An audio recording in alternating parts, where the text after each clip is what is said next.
Welcome to the Multiamory podcast. I'm Jase. I'm Emily. And I'm Dedeker. We believe in looking to the future of relationships, not maintaining the status quo of the past. Whether you're monogamous, polyamorous, swinging, casually dating, or if you just do relationships differently, we see you and we're here for you.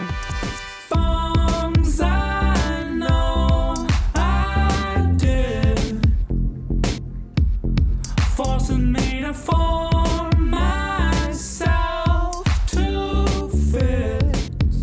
Hey there, Multiamory listeners. This week, we are bringing you a very special conversation that we did earlier this year with Rachel Wright on her show, The Wright Conversation. We wanted to bring this episode to you today because we really valued the conversation that we had with Rachel. And she had these super engaging questions. The conversation really went past like the normal polyamory 101 into something much deeper. We just really appreciated the discussion that we had with her, and we hope that you will as well. In this episode, we discuss going to therapy with family members. We discuss divorce, defining non-romantic relationships, also inclusivity in relationship studies, and a whole ton more. Every week, Rachel has a variety of excellent guests on her show, and she gets into fantastic conversations with every one of them. She talks about things like sex, relationships, mental health, and a lot more. So be sure to check out her show, and we hope that you enjoy this episode. It's time to screw the norms. To fit in, we often hide what's on our minds, who we really are, or who we want to be, or even what we want to do.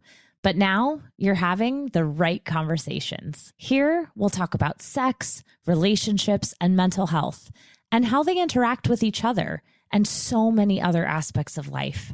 Shame can't survive when we're honest and curious with each other and ourselves. It's time for your mind to scream less and for you to screw more. I'm Rachel Wright, a non-monogamous queer psychotherapist and your host. Hello, my friends, and welcome back to the Wright Conversations. I am so excited for our conversation today. It's a very special episode, and these folks don't actually know why yet. They're about to learn in real time. My very, very, very first day of practicing non-monogamy, the first thing I did was get a recommendation for a podcast, and it was Multiamory podcast. Oh, and so, yep. Like literally we were like, okay, we're going to do it. And my friend was like, okay, listen to this episode of Multiamory and download Field. And I was like, what are those things? Do you know what the episode was? Oh, I can look back. I wrote it down in my journal. Like I have, wow. And I was on a bus in New Hampshire. Like I remember it so vividly and like, Wow. Oh, yeah. So y'all were the first like voices in my ears about non-monogamy other than my education as a therapist. So this is a very full circle moment, and I'm just very honored and happy to have you here. I love knowing that. I'm so glad to hear we were there from day one. And so that means everything went great since then, right? Perfection, actually. No hurdles, no hurdles. No, it's been wonderful. It's been wonderful. So for folks who don't necessarily know who you are yet, or maybe they do, but want to be reintroduced, Dedeker, can you tell us a little bit about your podcast, and then we'll get into the book and what you guys do in this world? Yes. So my name is Dedeker Winston, and along with my co-host Jase Lindgren and Emily Matlack, we created and we currently host the Multiamory podcast, which is a research-backed relationship advice show that centers non-traditional relationships, which we have been recording and releasing weekly ever since 2014.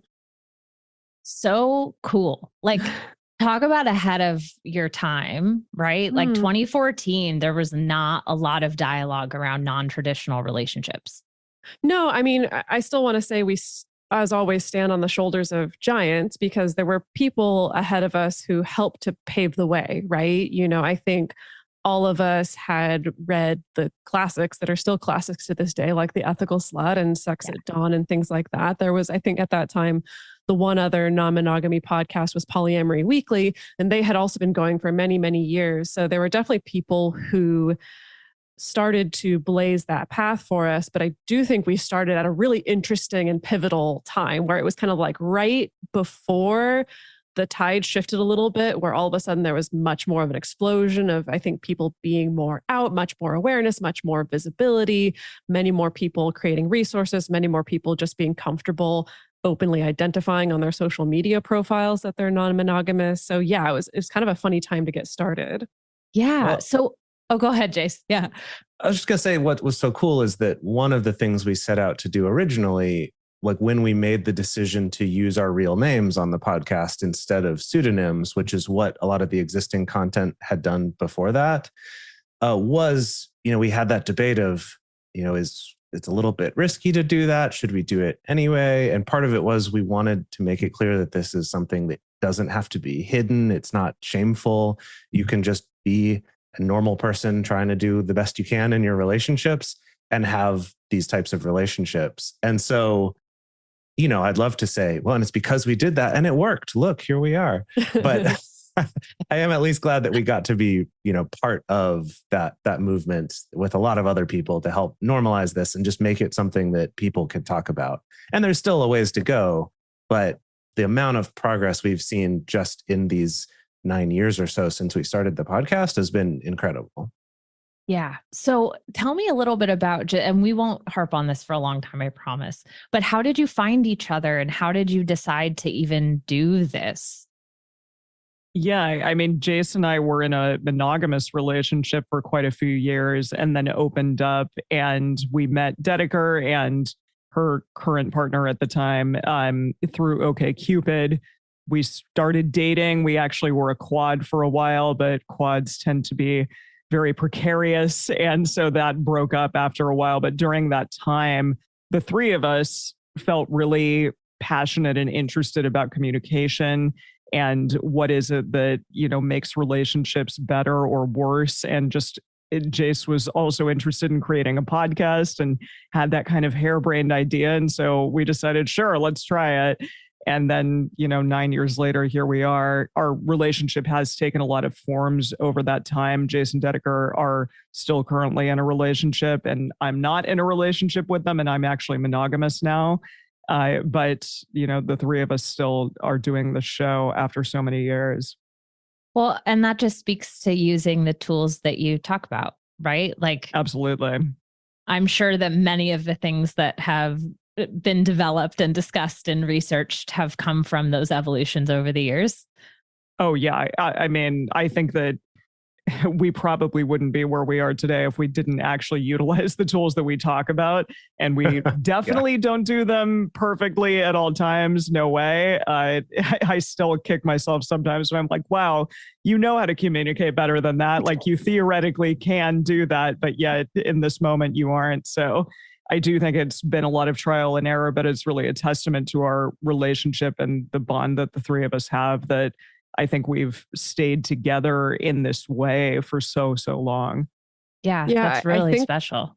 The enduring power of you should know better when it comes to communication is huge, right? And so, yeah, like Emily was saying, for all of us in our personal relationships, in our relationship with each other, of course, we're not perfect by any means, but again, spending so many hours talking about these things means at least in the moments when we're all tired or stressed or irritated with each other, or someone's having a bad day or some emotions are coming up, that at least we have something to grab onto. At least something will come out of the ether around needing to pause or need to take a break or just needing to remember, okay, I need to just like step back and just listen and be compassionate. Right. Like, so at least that's been something that's helped get us through many rough patches and ups and downs and changes in life circumstances and relationships over the years.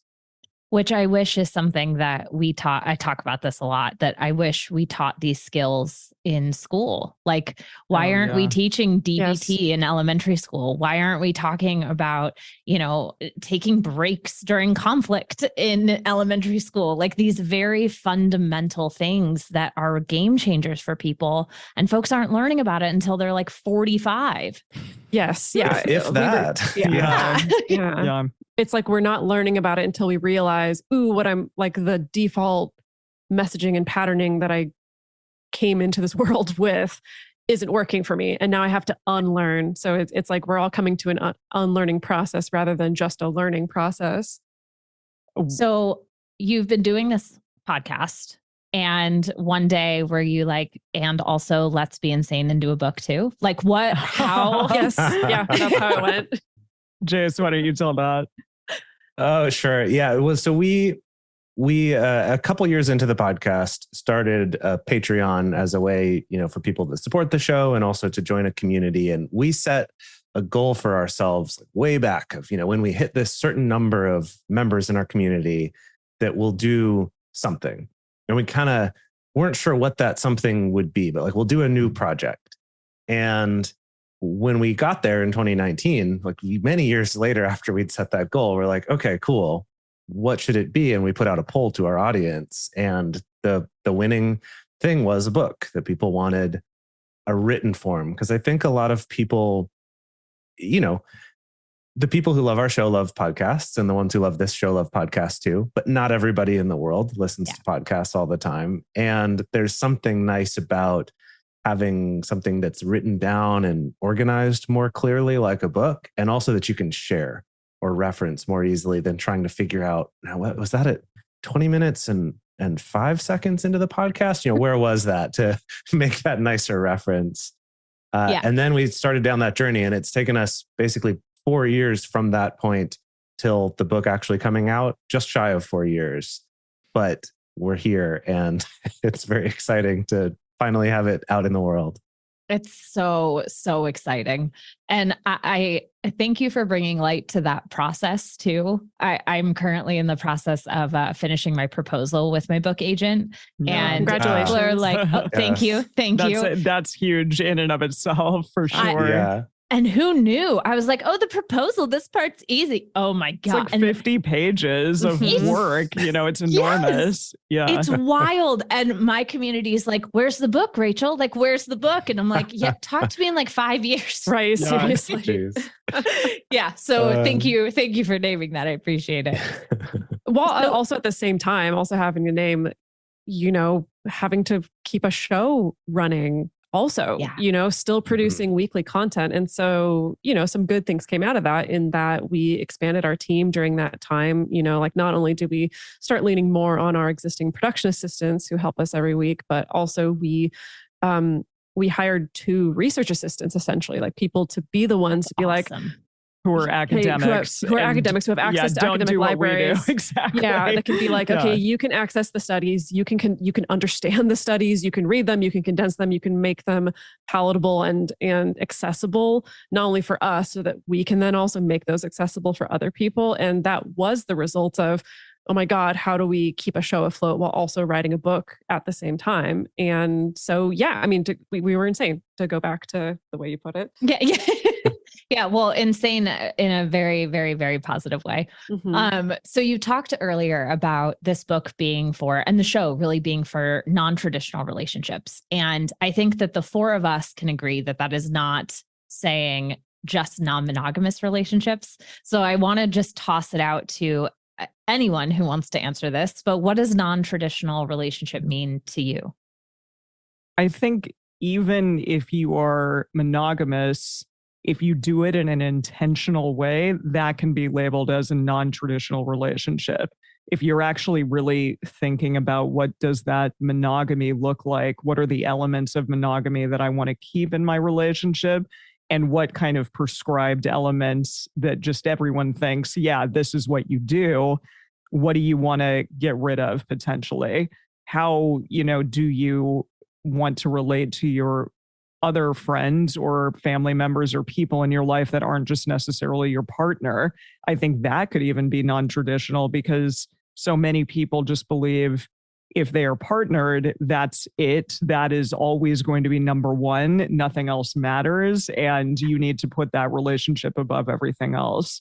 And I think if we're intentional in the ways that we create all of our relationships, that's super important and super, just something that we can kind of derive from non-monogamy, or sort of the wisdom of anything that's non-traditional, that chosen family. Yeah, that's beautiful. I say often relationships are relationships are relationships are relationships. And whenever I Yes. say that for the first time, someone looks at me like, what? Like, what drug did you just take? Like, are you okay? And I'm like, yeah, the skills that I use with my partners are the same skills that I use with my mom. And they're the same importance to me in my life. Like, does that mean that they're going to be prioritized equally every day, every hour? No, of course not. But that doesn't mean that one is like more important in my life than the other. And so to your point, Emily, I think that that's, it's important. Yeah.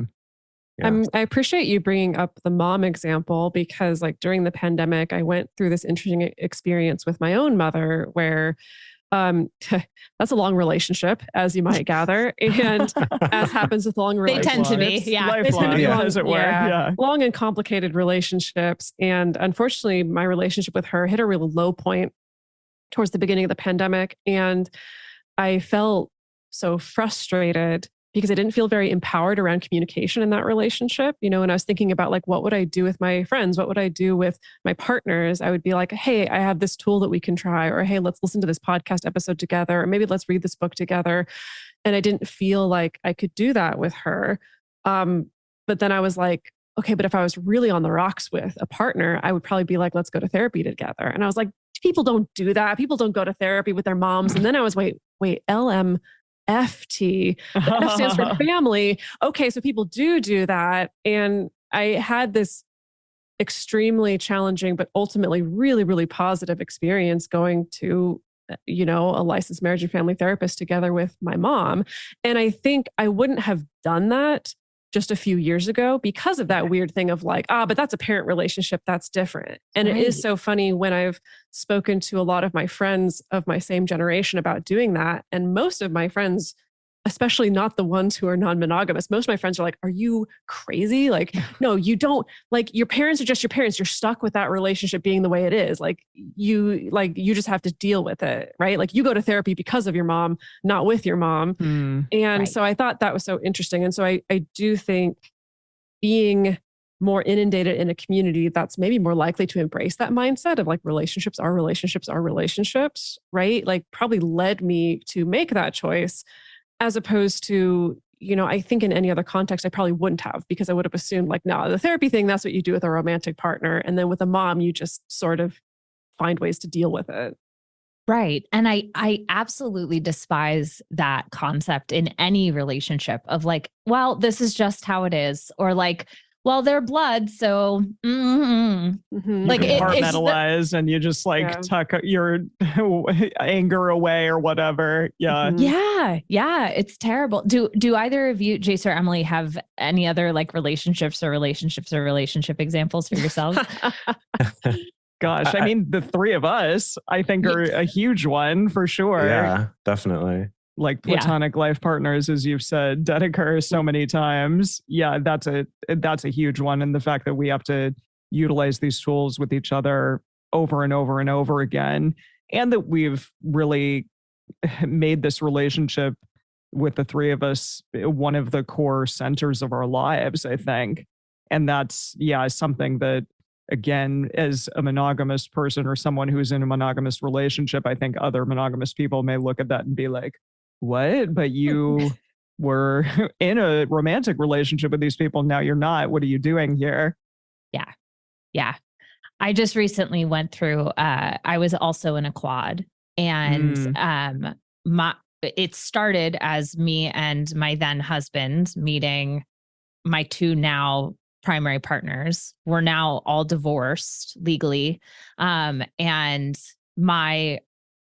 this is like so complicated to explain. My original husband is now no longer part of our relationship and we're a triad now. Wow. And the three of us are looking to go to Massachusetts to get domestic partnered 3-wayed because our lawyer was on the front lines of the legislation there. Oh, wonderful. And it's so interesting figuring out how my ex-husband, we still want to be in each other's lives.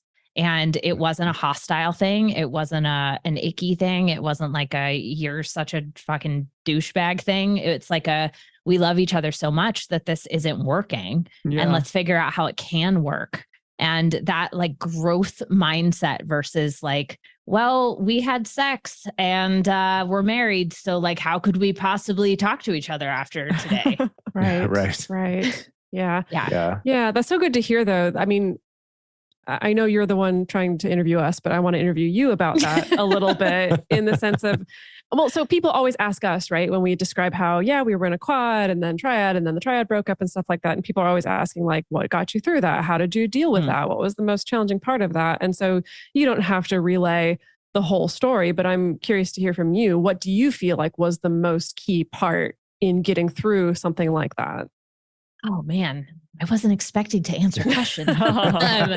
No, I think that the biggest key piece was leaning on, and this is going to sound so fucking cliche, but leaning on the relationship skills that we were using before.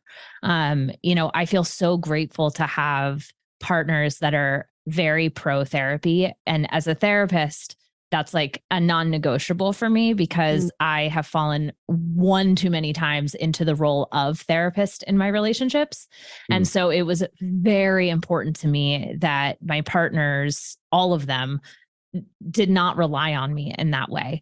And so really being able to turn to each other and use the same language and be able to, how about we do this tool? Like, can we have our family meeting? Like whatever was working for us before, we just kept doing, but evolved it to fit whatever relationship structure was going on.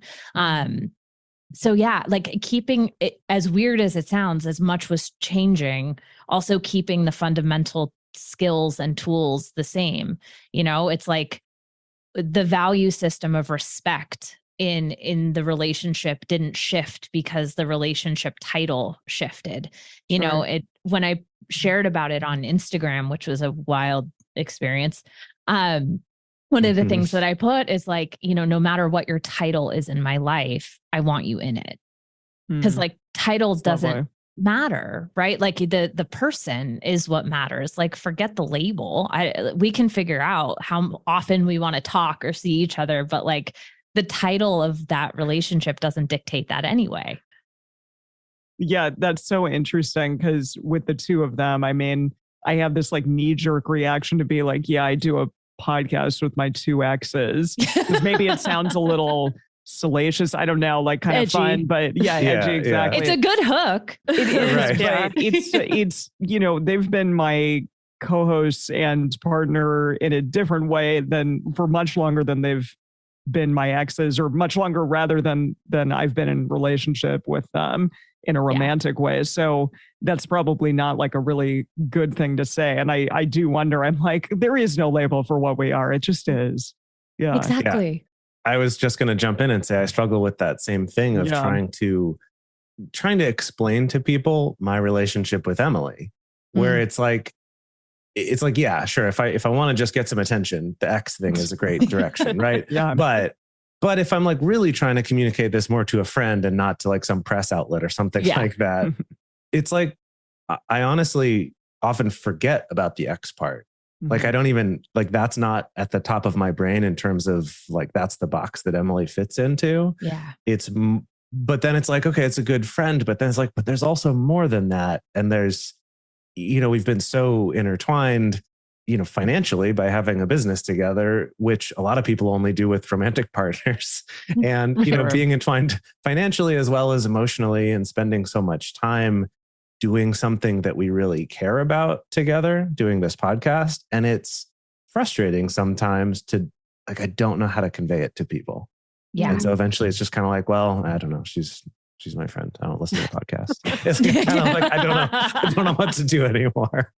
Well, and at some point it's like, what is the box? Like, who is the box for? Right. Mm-hmm. Yeah. I think in that case, it's like, I want a shorter way to try to convey all of that to someone else, to explain like, this is Emily. Like if you think about, if I introduced you to a friend of mine, or sorry, to a person you haven't met before. Sure. And I said, hey, this is my wife. People immediately are like, wow, okay, this person's important to you. You have, a romantic relationship, like you feel very strongly for each other. for me, as someone who knows you, I should know this person because they're a significant part of your life. And I feel like with friend, we don't have that same level of connotation there. Whereas if I were introducing Emily to someone or talking about Emily, I want them to get more like that other picture in terms of how important this person is. Which is so interesting, right? Because how many couples, let's just say husband and wife, to be super fucking heteronormative, husband and wife, that saying this is my wife, they're actually like, that person may not be very important to them, and they may not really give two shits about them, and they may not be financially intertwined in all of the things that like we make that word mean, or whatever word mean is not the same thing that someone else thinks it means. And so it's like these labels to try to like convey the meaning, I have found sometimes almost create more confusion, because we then assume that our meaning of that word is like the other person's meaning. Mm-hmm. So it's like, this is my best friend. And then all of a sudden you're like, okay, well, I know how my best friend is. So like, that must be what Rachel's best friend is like, you know? Yeah. Right. Yeah. How fascinating. I mean, that makes me go back to what you're talking about earlier about relationship education and communication education. And I think it is kind of funny how, of course, we grow up with this sort of pretty standard, pretty normative hierarchy of relationships modeled around us. But I'm just thinking about also how early we get modeled the whole, well, this is my best friend thing. And I mean, I think it's great to have a best friend, but I also think it's great to have more than one best friend. Yes. So many best friends. Yeah. Yes. And that's something that gets tossed around. I watched The Bachelor for brain numbing entertainment. And I have for years. It's great. In fact, my ex-husband and I used to have a podcast recapping it like through the lens of a couples therapist. It was very fun. Yeah. And one of the things that like is one of the cliches on that show is they're like, I'm trying to find my best friend. And I'm like, right. Okay. Like that's, okay. You don't have one? Like what? Exactly. I'm like, are you going to like ditch your other people you knew before this reality show? I don't understand. Yeah. I mean, that is how a lot of people think about relationships. Exactly. Though. Yeah. Yep. Like when you find that, they're going to replace the role of basically everyone else in your life. Yeah. Take over all the responsibilities, all the expectations, fill all your needs. Exactly. Well, I don't want to spoil any Ted Lasso for anybody, but I'll talk about it in very generic terms because that really pissed me off. That happened in an episode where someone got into a new relationship and immediately bailed on plans with their close friend. And I think in the course of the show, we just see it as like, oh yeah, that's totally normal. That's what you would do.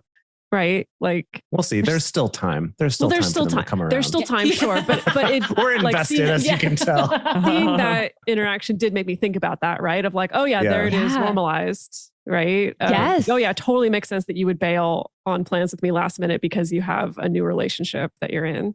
Yep. There's so much normalized. I was watching this, the new season of Workin' Moms on Netflix. And there was a moment where one of the women to her partner says like, oh, are you jealous?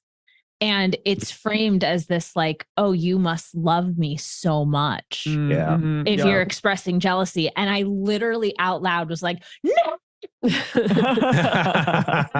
please stop. We hope you're enjoying this episode. We're just going to take a quick break to talk about some ways that you can support our show and help us to continue bringing this content to everyone out there in the world for free every week. The first thing you can do is to just take a moment and listen to our sponsors. And if any seem interesting to you, go check them out. That really does directly help support our show financially. And if you want to support directly and join our community, go to multiamory.com/join and learn more about that there. It's constantly. Yeah. We were just watching an episode of Spy Family just the other night. Same thing where it was that like, oh, is she actually jealous? Meaning she must actually like me. Same sort of thing. We just associate those two with each other.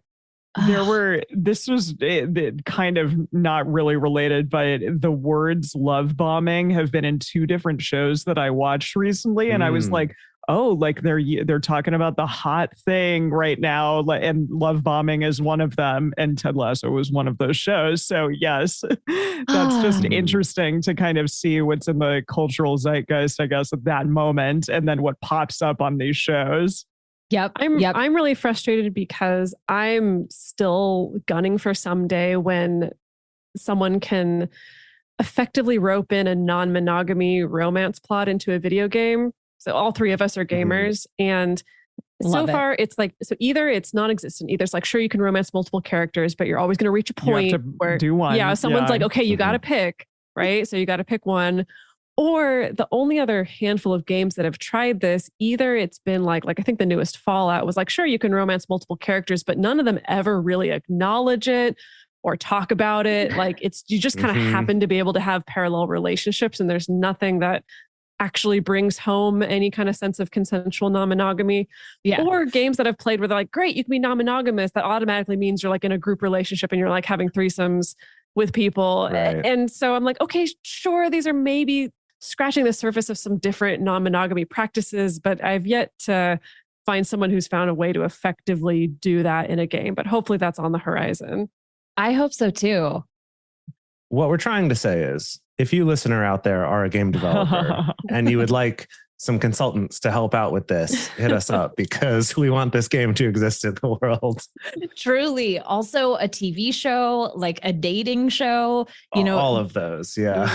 The 100%. Bachelor is the same. It's like, here's this crash course in non-monogamy. Here, be super uncomfortable without any skills. And then, at the end, be monogamous. Someone. It's so ridiculous. It really so is. Weird. Because you see the person falling in love with multiple people, and it's like, yeah, of course you are, because you're going on these amazing dates, and like, this is all that you're thinking about for 6 weeks or whatever. So yeah, you should just date both of them. Calm down. Exactly. And then in the interview, they're like, I can't believe it. I actually have feelings for more than one human. And they're like blown away. I'm like, yeah. Imagine that. Imagine. Well, so, I like to think about, again, because I'm so glad that you shared the education piece, because it's something I'm also really passionate about. I just think about like, what if someone had told me when I was in like middle school that it's even possible to be attracted to more than one person, not even related to what kind of relationship you get into. Yes, that it's like, yes, that is something that we do as human beings. We can sometimes be attracted to more than one person at once. Like, it's like that was even missing. Yeah. Oh, completely. I have a diary entry from freshman year of high school. I was 14. I was dating my first like serious person, and I so deeply wanted to make out with this other like really hot person in choir. Really? Also, literally me. Like, oh my God. I totally kissed this guy in a play, and it didn't, like, we weren't supposed to.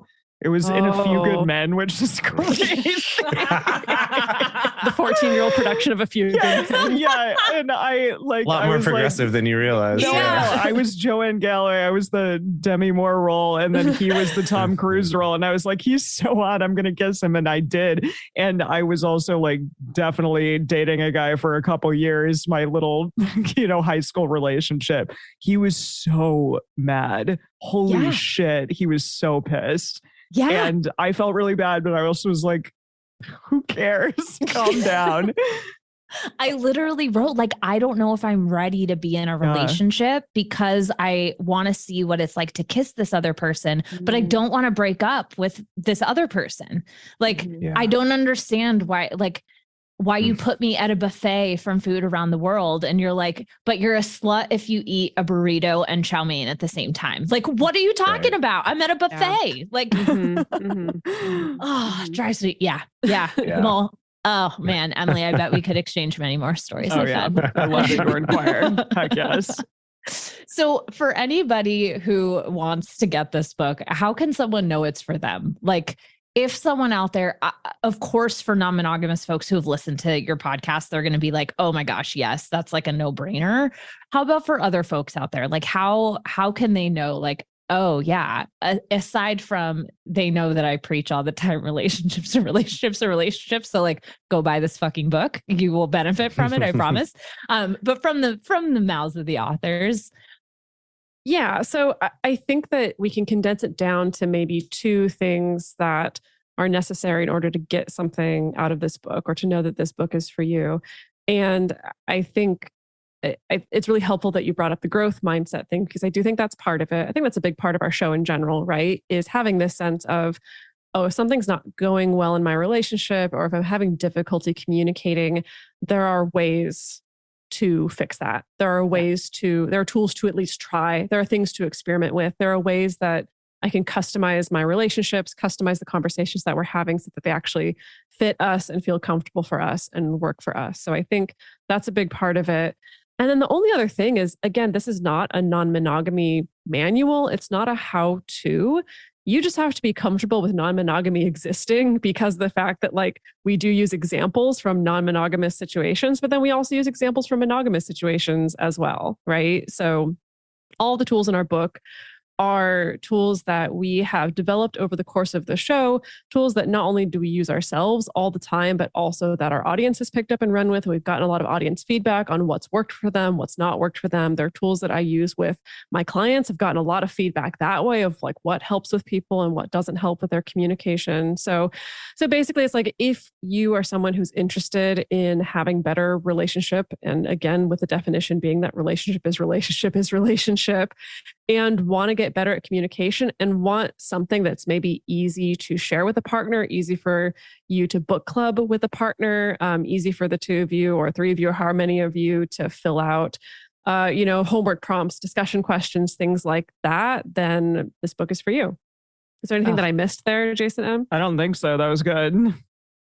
Yeah, we need to like soundbite. I'll like soundbite that and send it back to you. Perfect. So you can like use it on the website or something. Perfect. One of the things that I really love about all of your approach to this is I've always been a research nerd. Like I come from an academic background. I got all the way up to dissertation with my PhD and I was like, this is stupid. I have too many student loans, and then just started practicing as a therapist at my master's level. But I always loved being able to bring research-based techniques and making them accessible for people. And again, like you were saying with your research assistants, like people don't know how to read studies unless you go to school to learn how to read studies, which is shitty gatekeeping. And I hate it. But given that that's the system right now, like how can we make these things accessible? And it seems like things like your, I think it's the radar. Is it radar check-in? Is that the, things like that pull from so many different research-based things. And so that's part of why I feel so comfortable. Like I haven't read through your whole book yet, and I feel fully comfortable like recommending it wholeheartedly to everyone, because I've seen how much effort and dedication y'all put into having these be like based in something, not just like this worked for one person one time, so like here's a guide. Yeah, that's something that we definitely see out there, and even in a lot of books that are pretty popular, where it's just someone just kind of came up with it and it worked for them. And so they said, this is how everyone should do it. And I think sometimes they've gotten lucky and that's been helpful for other people. And a lot of times it's not. And people can feel really bad that this system didn't work for them, or maybe it actually is worse for them. So yeah, that is one of the great advantages we had in writing the book, is that we've been doing the podcast for as long as we have. And so it's not like we just came up with these tools and the first time anyone's going to encounter them is when they read this book. And that's the first time we'll get feedback, is after the book's already out there.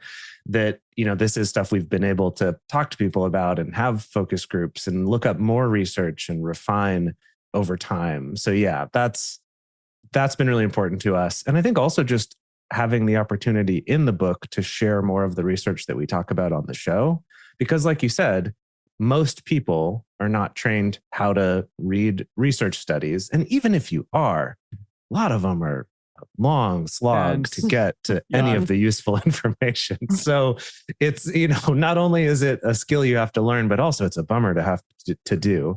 But at the same time, a lot of the way that the media portrays studies is they'll just pick out one thing and just say, oh, look, if you, make dinner together, you get rich.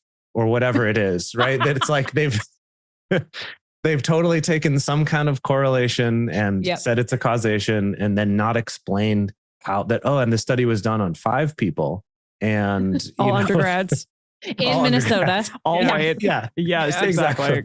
Exactly. All heirs to Fortune 500 companies or something, right? Like they leave out all the details.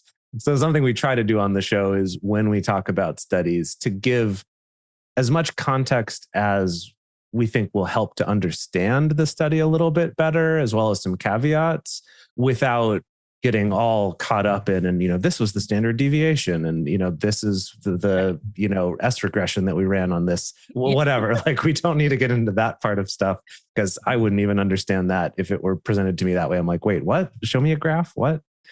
So trying to find that balance between being true to the studies, giving more reliable information and explaining it as we go, while still just giving you, here's the useful parts. Here's the parts that we think you could take and apply in your life. Beautiful. Exactly what Jase said is a lot of these studies kind of only are geared towards one particular group of people. And we do try to talk about that. And I know that's something that our research assistants have said too, that so many people of color, so many gay people, so many people that aren't just this white, demographic, essentially, who generally tend to be pretty young, the studies just don't really look at them. So I do think that that's a big thing that we have to be aware of, and that we try to tell our listeners. And we've talked about it some in the book as well. And, with the hope also that studies are going to start bringing those people in as well. Yeah. And that's the thing that I think really needs to change in academia, and I think as we look at relationships and how they're evolving and changing, and how we as a society are as well, it needs to be more inclusive. Agreed. Let's also sound clip that and send it to every news channel ever and school. Okay. So using the relationships concept that we all seem to agree is accurate. Yeah. What is each of your favorite thing about being in relationship with someone? Oh, wow. What a question. Yeah. It doesn't have to be like your only favorite, but like one of your favorites. I think, okay, so I'm just shooting from the hip here, just off the top of my head. This has not been pre-rehearsed, so let's see what comes out. But the first thing that comes up for me is, I think there's something about being really fully known by somebody, and yet also at the same time still being discovered. I think that at the beginning of a relationship, it can be so exciting to like discover a new person and have them discovering you and like delighting in you and asking questions about your history and about the things that you like, and you get to do the same. And that can be so exciting. And sometimes we lose a sense of that as our relationships go on. But I do think the healthiest relationships I've ever been in, there's this simultaneous feeling of, wow, I can be so vulnerable with this person. This person has seen me at these low points. They've seen me at these really embarrassing points. But they still love me and they still cherish me. And we're still discovering new things about each other, right? Like literally last night, when Jase and I were going down a really weird YouTube rabbit hole, I found out that you have like very strong opinions about candy canes that I never knew. And we've been together almost 10 years at this point. They're basically the worst candy. So. I had no idea. Worse than no, he's such strong. Feel like he's getting angry on the couch. Like he's so passionate about this. Candy corn versus candy canes. I would take candy corn any day. Interesting. Really? Yeah. God, candy canes are the worst. It's not good for your teeth, but the peppermint is lovely. No? Well, to bring it back to relationships. So I love getting that experience in a long-term relationship. And then I think the special benefit of non-monogamy is getting to like literally have that experience in parallel of who I can feel really comfortable and nice and loved and cherished in this long-term relationship, and be having this kind of fun, flirty, this new person that I'm discovering. So kind of getting both those things at once, I think is something that really gets me going. I do want to clarify real quick that I do also think candy corn sucks, but just between the two, I would put candy canes a little bit lower. I just don't want anyone to like hit me up being like, what the fuck? You think that candy corn is good? Like, no, that's not what I'm saying. Is it like the shape, the flavor, the texture? Like, yeah, like there's some candy canes that are okay if they have a good flavor to them, but it's like a weird shape that doesn't make any sense, has no practical use, and you just like suck on it till it sharpens to a point and you stab yourself in the mouth. And like there's just like and the weird way the wrapper comes off it, and like like You you're really sucking on thought it about while this. No, yeah, see, like there's a whole other corner of Jase I'd never stumbled into. I And love here we this. are. It's right, and that you amazing. could be like because you roll off the wrapper, but not all the way, so that your hands aren't getting sticky while you're holding it, right? And then you're sucking on it, but like because that shitty little plastic is so similar to the texture of the candy cane, you end up like sucking on the plastic for a while, and you're like, oh wait, shit, I gotta like roll that. It's just a bad candy. It's just bad, and I don't know why they're so ubiquitous at the holidays. But Jase, what do you love about relationships? About being in a Oh relationship? gosh, Here, Emily, go first. I've talked too much. I need to calm down. Okay, Jase is like, I am consumed with candy canes right now. I need a moment. This is similar in some ways to what Dedeker said, but I think having the privilege, if you do get the privilege of having a lot of time with someone, is really interesting because it shows, you can kind of look back and see, wow, I used to get so upset so easily about these things.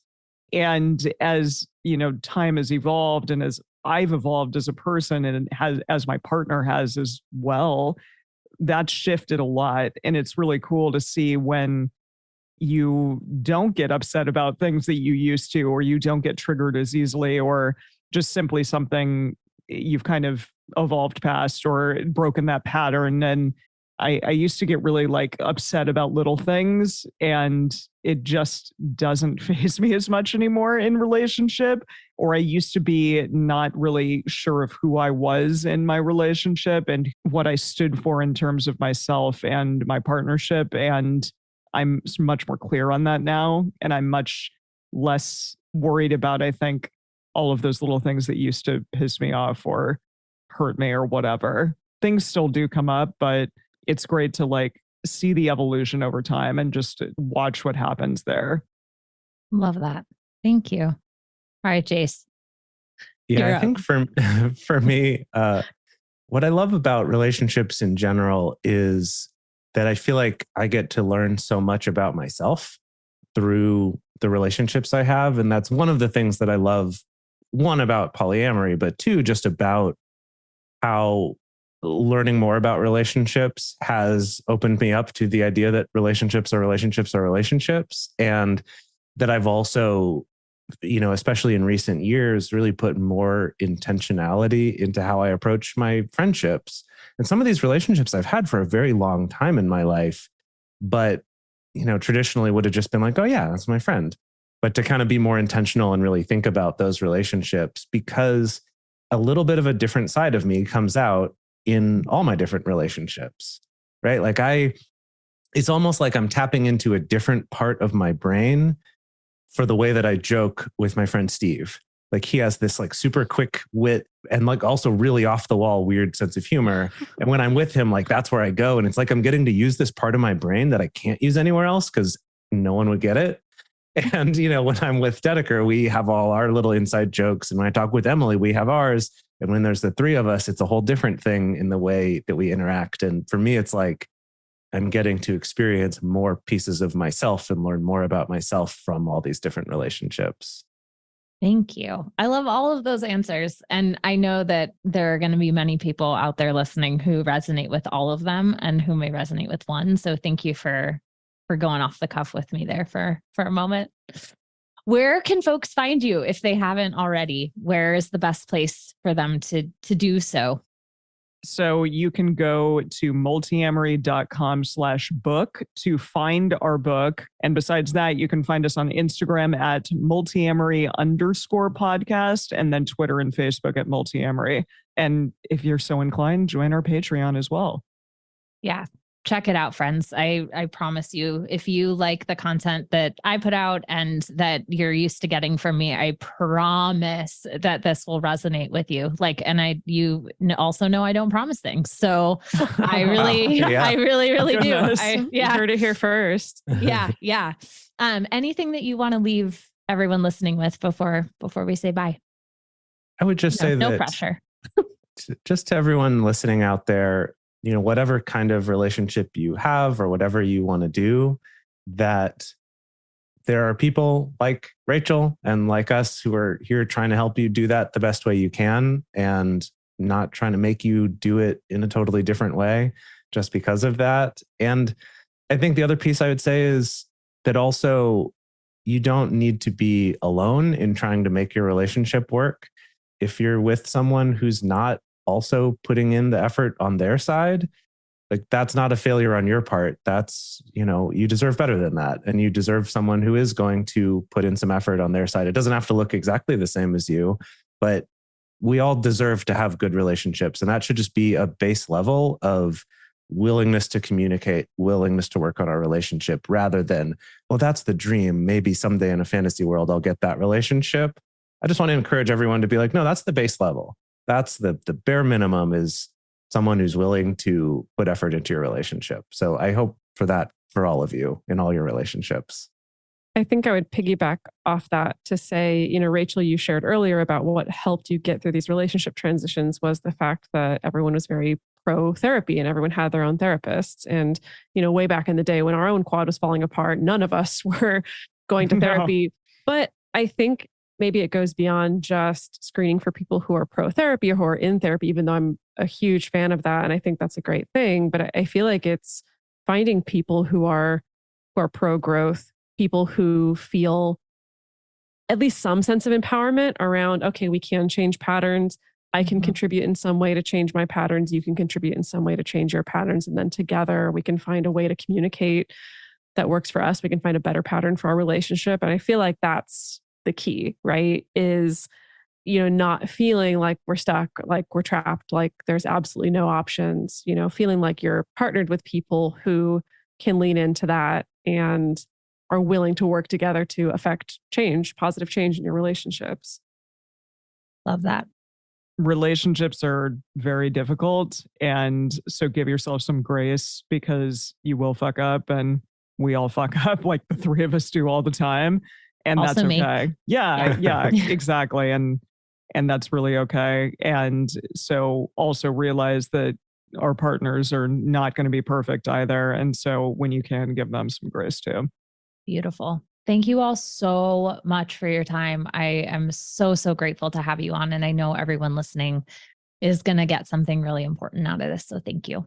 Thank you for having us. Thank you. And thank you for the work that you do as well in supporting people. It means a lot to us that there's other people out there doing that. And it's so great to be here. Thank you. That's all for today, you sexy folks.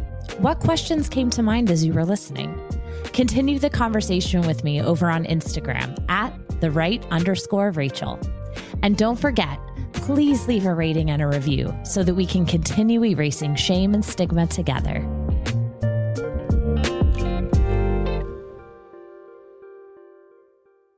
We hope you enjoyed this episode. The best place to share your thoughts with other listeners is in the episode discussion channel in our Discord server, or you can post about it in our private Facebook group. You can get access to these groups and join our exclusive community by going to multiamory.com/join. In addition, you can share with us publicly on Twitter, Facebook, Instagram, or TikTok. Multiamory is created and produced by Jase Lindgren, Emily Matlack, and me, Dedeker Winston.